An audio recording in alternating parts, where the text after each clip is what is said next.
بسم اللہ الرحمن الرحیم۔ حضرت عائشہ رضی اللہ تعالی عنہ کی روایت کا مفہوم ہے کہ نبی کریم صلی اللہ علیہ وسلم کے اہل بیت میں سے کسی کے گھر میں ایک جانور تھا جو آپ صلی اللہ علیہ وسلم کی عدم موجودگی میں گھر میں خوب بھاگا کرتا، کھیلا کرتا، لیکن جیسے ہی آپ صلی اللہ علیہ وسلم گھر میں تشریف لاتے اور اسے احساس ہوتا تو وہ خاموش ہو جاتا اور حرکت بھی نہ کرتا جب تک آپ صلی اللہ علیہ وسلم گھر میں تشریف فرما ہوتے کہ کہیں نبی کریم صلی اللہ علیہ وسلم کو اذیت نہ ہو جائے۔ یہ روایت امام احمد نے اپنی مسند میں اور علامہ ہیثمی نے مجمع الزوائد میں نقل کی ہے۔ امام ابن کثیر نے البدایہ والنہایہ میں اس روایت کو نقل کر کے اس کی سند کو صحیح کی شرائط کے مطابق قرار دیا ہے۔ نبی کریم صلی اللہ علیہ وسلم کو اللہ تبارک و تعالی نے یہ معجزہ عطا فرمایا تھا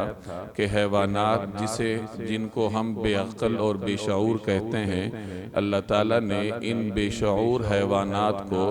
اتنا شعور عطا فرمایا تھا کہ وہ نبی کریم صلی اللہ علیہ وسلم کی پہچان رکھتے تھے اور آپ صلی اللہ علیہ وسلم کا احترام کرتے تھے۔ متعدد روایات کتب حدیث اور سیرت میں موجود ہیں کہ حیوانات نے نبی کریم صلی اللہ علیہ وسلم کے ساتھ کلام کیا ہو یا رسول اللہ صلی اللہ علیہ وسلم کا احترام کیا ہو۔ حیوانات تو ایک طرف رہے، جمادات جن میں ہمیں زندگی تک نظر نہیں آتی، اللہ تعالیٰ نے جمادات کو بھی رسول اللہ صلی اللہ علیہ وسلم کے وجود کا شعور عطا فرمایا تھا۔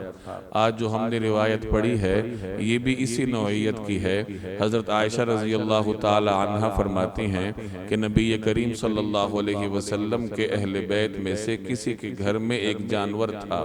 حدیث میں وحش کے الفاظ ہیں کہ اہل بیت میں سے کسی کے گھر میں ایک وحش تھا۔ وحش عربی زبان میں ایسے جانور کو کہتے ہیں جو عام طور پر گھروں میں پالا نہیں جاتا۔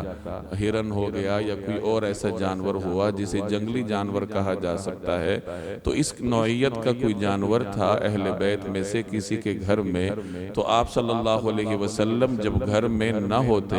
تو وہ اپنی طبیعت کے مطابق کھیلتا دوڑتا خوب بھاگا کرتا پورے گھر میں، لیکن جیسے ہی آپ صلی اللہ علیہ وسلم گھر میں تشریف لاتے تو اسے احساس ہو جایا کرتا اور وہ چپ سادھ کر کہیں کسی کونے کھدرے میں بیٹھ جایا کرتا کہ نبی کریم صلی اللہ علیہ وسلم کو میرے کھیلنے کودنے سے کوئی تکلیف نہ پہنچ جائے۔ یہ جناب نبی کریم صلی اللہ علیہ وسلم کی معجزاتی شخصیت تھی کہ اللہ تبارک و تعالی نے آپ کا احترام حیوانات کو بھی سکھایا تھا۔ اللہ تبارک و تعالی مجھے اور آپ کو نبی کریم صلی اللہ علیہ وسلم کی صفات پڑھنے کی توفیق عطا فرمائے۔